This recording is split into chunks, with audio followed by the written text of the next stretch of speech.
দেখতে পাচ্ছি যে এই 24-এর 3 জন যোদ্ধা তরুণরা আজকে অনশন করছে 2 দিন ধরে।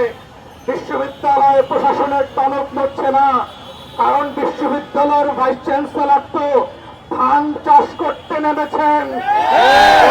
ধান শুকাইছে, সোনালী বরণ ধারণ করেছে, কিন্তু ওনার ধান কাটার সময় এখনো হয় নাই। কারণ হচ্ছে আপনাদের ভিসি মহোদয় মুখ দিয়া ধান কাটেন, উনি হাত দিয়া ধান কাটতেও শেখেন নাই। তাই ন্যূনতম কোনো যদি সহমর্মিত থাকতো, 24-এর রক্তের উপরে দাঁড়ায় যেই দালাল রাজকে ভাইস চ্যান্সেলর হয়েছে, তারা এখানে এসে প্রমাণ করত তারা দালাল না, তারা 24-এর পক্ষের ভাইস চ্যান্সেলর। ভিসি মহোদয়কে বলছি, আপনাকে সিদ্ধান্ত নিতে হবে আপনি কোন পক্ষের ভিসি। আপনি কি আওয়ামী ফাঁসিবাদের উত্তরসূরি দালাল ভিসি হবেন, না গণ অভ্যুত্থানের ভাইস চ্যান্সেলর হবেন, সেটা আপনাদেরকে সিদ্ধান্ত নিতে হবে। বিশ্ববিদ্যালয়ের প্রশাসনকে বলছি, আপনাদেরকে সিদ্ধান্ত নিতে হবে। তরুণ শিক্ষার্থী ছাত্রছাত্রী ভাই বোনদেরকে বলছি, ঢাকা বিশ্ববিদ্যালয়ের তরুণদেরকে বলছি, আপনারা যদি মনে করে থাকেন 24-এর পরে আপনারা আন্দোলনে দাঁড়িয়ে দিয়েছেন, আপনারা বোকার স্বর্গে বাস করছেন। কমার পরের নতুন আন্দোলন ইতিমধ্যে শুরু হয়ে গেছে।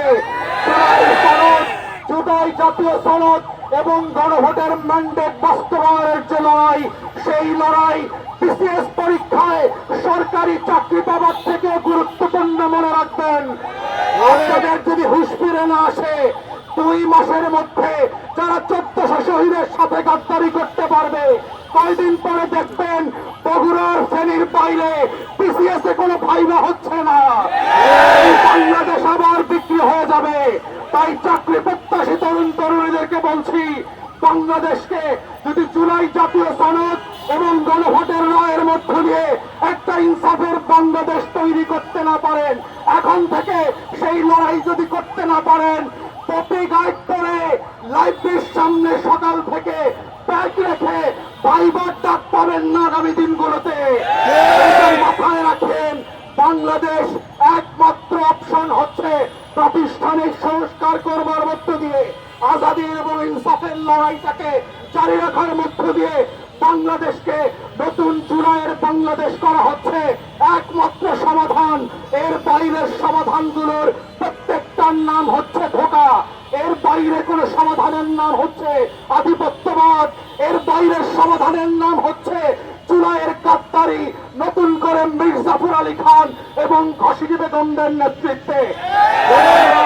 একইভাবে আজকে গতকালকে যেভাবে সংহতি প্রকাশ করেছিলাম, আমাদের এই অনশনরত যোদ্ধা তরুণদের সাথে আমরা সংহতি প্রকাশ করছি, সরকারকে সাবধান করছি, একই ভুল বারবার করবেন না।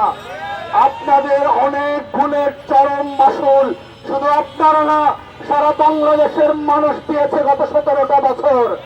আপনারা জেলে ছিলেন, পালিয়েছিলেন, বিদেশে ছিলেন, কিন্তু আপনাদের নামে রক্তাক্ত লড়াই করে বাংলাদেশকে মুক্ত করে আপনাদেরকে ক্ষমতায় বসানো হয়েছে।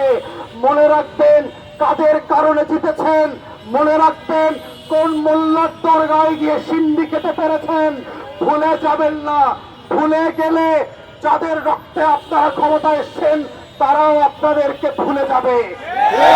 এই ভুলে যাওয়ার প্রক্রিয়াটা আপনাদের জন্য সুখকর হবে না। আওয়ামী লীগের ভারত আছে, আপনাদের জন্য শুধু বঙ্গোপসাগর আছে, আপনাদের কিন্তু ভারত নাই। অতএব আপনাদেরকে আহ্বান করছি, বন্ধুপ্রতিম গণ অভ্যুত্থানের শক্তি হিসাবে আপনাদের কমন সেন্সের দিকে ফিরে আসেন, সত্যের পক্ষে ফিরে আসেন, ইনসাফ এবং আজাদীর পক্ষে ফিরে আসেন, গণ অভ্যুত্থানের রায়ের পক্ষে ফিরে আসেন, জুলাই জাতীয় সনদের পক্ষে ফিরে আসেন। 1400 শহীদের রক্তকে যেই গণ অভ্যুত্থান দ্বারা সফল করা হয়েছে তাদের রক্তের বিনিময় দেন। রাজুতে আসেন, শিক্ষার্থীদেরকে অনুরোধ করেন এবং ওয়াদা দেন কিভাবে আপনারা জুলাই জাতীয় সনদ বাস্তবায়ন করবেন, গণভোটের গণরায় বাস্তবায়ন করবেন। এই 3 তরুণ শিক্ষার্থীকে ক্লাসরুমে ফিরিয়ে নিতে চান। তারা যদি আহত হয়, তাদের যদি জীবনহানি হয়, আপনাদের সরকারকে শুধুমাত্র গণ অভ্যুত্থানের শত্রু না, খুনি শত্রু হিসাবে আখ্যায়িত করে নতুন করে গণ অভ্যুত্থানের ডাক দেওয়া হবে।